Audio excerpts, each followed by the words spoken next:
दुनिया के सबसे बड़े सामाजिक संगठन का मुख्यालय कहां पे है?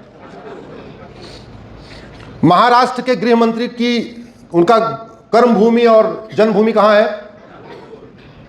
बाबा साहब अंबेडकर की कर्मभूमि नागपुर, वीर सावरकर जी की कर्मभूमि नागपुर, परम पूज्य डॉक्टर हेडगेवार और गुरु गोलवलकर जी की कर्मभूमि नागपुर। सारे विधायक हिंदू नागपुर के, सारे पार्षद लगभग हिंदू, सांसद वहां से हिंदू, कैबिनेट मिनिस्टर वहां से नागपुर से। फिर इतनी हिम्मत कैसे आ गई नागपुर में दंगा करने की? और जहां 90% हिंदू है, इतनी हिम्मत कैसे आई? सिंगापुर में दंगा क्यों नहीं होता? जापान में दंगा क्यों नहीं होता?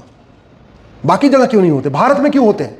मैं आप लोगों से बार बार कह रहा हूं, बीमारी की चर्चा बहुत हो गई। बीमारी की चर्चा करने से बीमारी ठीक नहीं होती। बीमारी ठीक होती है दवाई देने से, वो भी सही टाइम पे। देर करने पे बीमारी बढ़ती है। आज बुखार हुआ, 2 टैबलेट देंगे, बुखार उतर जाएगा। 1 हफ्ते देर अगर कर दिया तो बुखार टाइफाइड हो जाएगा, फिर 1 महीने तक दवाई देनी पड़ेगी।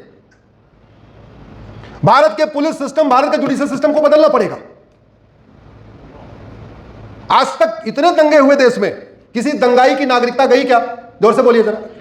किसी दंगाई की 100% प्रॉपर्टी जब्त हुई क्या? नहीं। किसी दंगाई को आजीवन कारावास हुआ क्या? नहीं। और भगवान श्री राम क्या कहते हैं? भय बिन होय न प्रीत। भगवान कृष्ण क्या कहते हैं? सठे साठ्यम समाचार।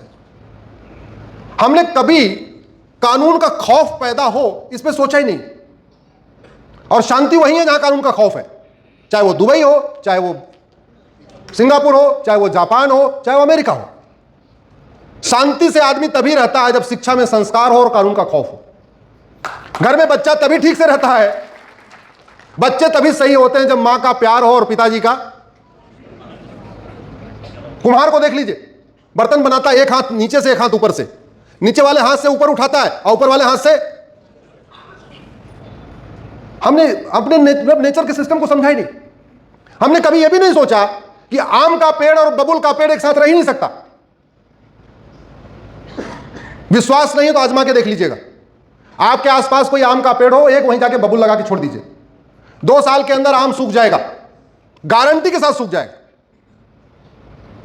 आम का पेड़ फल तब देगा जब उसकी सिंचाई भी होगी, उसकी देखरेख भी होगी, उसमें खाद पानी भी देंगे, दीमक ना लगे, पेस्टिसाइड भी डालेंगे, उसको कोई जानवर ना खा जाए, उसको थोड़ा बैरिकेटिंग भी करेंगे। बबुल के पेड़ को न पानी देना है, न खाद देना है, न पेस्टिसाइड डालना है, न उसको फेंसिंग करना है जानवर से बचाने के लिए, वो अपने आप पैदा हो जाता है। और न उसको लगाना पड़ता, अपने आप ही पैदा हो जाता है। और हम क्या कह रहे हैं? आम से कह रहे हैं तुम बबुल से लड़ो। अरे भैया, आम और बबुल आपस में टकराएंगे तो बबुल के कांटे को कुछ नहीं होगा, आम का फल खराब हो जाएगा। इस पे आप गंभीरता के साथ चिंतन करिए। और जब आम और बबुल को आपस में लड़के ही सलटना है तो फिर माली का क्या काम? फिर माली किस लिए? माली का काम केवल वेतन भत्ता गाड़ी बंगला लेना है क्या? माली इसलिए होता है कि आम की देखभाल करता रहे और जैसे कोई बबुल पैदा हो जाए बबुल को उखाड़ के बाहर फेंक दे। इसलिए तो माली होता है। और होता किस लिए? सिस्टम बदलना पड़ेगा, कानून बदलना पड़ेगा। मैं पूरे जिम्मेदारी के साथ कह रहा हूं, भारत की कोई भी समस्या लाइलाज नहीं है और भारत की कोई भी समस्या वर्ल्ड वाइड नहीं है।